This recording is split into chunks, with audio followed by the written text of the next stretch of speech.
টিংখাঙৰ দুই দিব্যাংগ ভাতৃৰ কৰুণ কাহিনী হোকানি গাঁৱৰ মাঝি মুৰা আৰু ৰঞ্জিত মুৰা নামৰ দুই ভাতৃয়ে ভগা পজাতে কটাবলগীয়া হৈছে দুৰ্বিষহ জীৱন ৰঞ্জিত মুৰা জন্মগতভাৱে এজন বিশেষভাৱে সক্ষম ব্যক্তি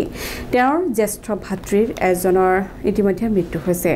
আনজন ভাতৃ মাঝি মুৰাই দিন হাজিৰা কৰি ঘৰখন চলাই আছিল যদিও শেহতীয়াকৈ এক দুৰ্ঘটনাত আঘাতপ্ৰাপ্ত হৈ চিৰদিনলৈ হেৰুৱাবলগীয়া হৈ দুপৰীয়া শক্তি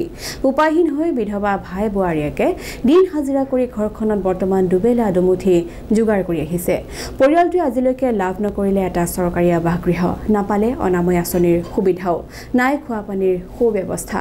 এই ক্ষেত্ৰত চৰকাৰ প্ৰশাসনৰ সুদৃষ্টি কামনা কৰিছে এতিয়া পৰিয়ালটোৱে আমি গাঁৱৰে হুকানি গাঁৱৰে হয় এওঁলোকৰ ঘৰ ওচৰ পাজৰে এওঁলোককতো আমি দেখি আছোঁ বহুত দিনৰ পৰাই আৰু এজনটো জন্মগতাৰ পৰাই তেনেকৈ মানে লেঙুৰাই খোজ কাঢ়িব নোৱাৰে ভালকৈ হাজিৰা চাজিৰা কৰিব নোৱাৰে য'তে ত'তে থাকে আৰু কোনোবা হ'লেও ভাত চাত দিয়ে আৰু খাবলৈ ভৰিটো বেয়া ৰাতিপুৱা উঠি ভৰি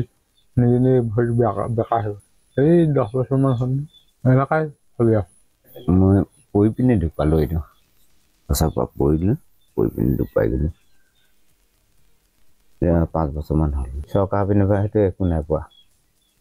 একো সহায় নাই বৈ আছে ল'ৰাটো আছে এইটো ল'ৰাটোতো ঘৰত নাই এতিয়া নগালেণ্ডত আছে বোৱাৰীজনী কাম কৰে ভাইটো নোৱাৰে খোজকাঢ়িব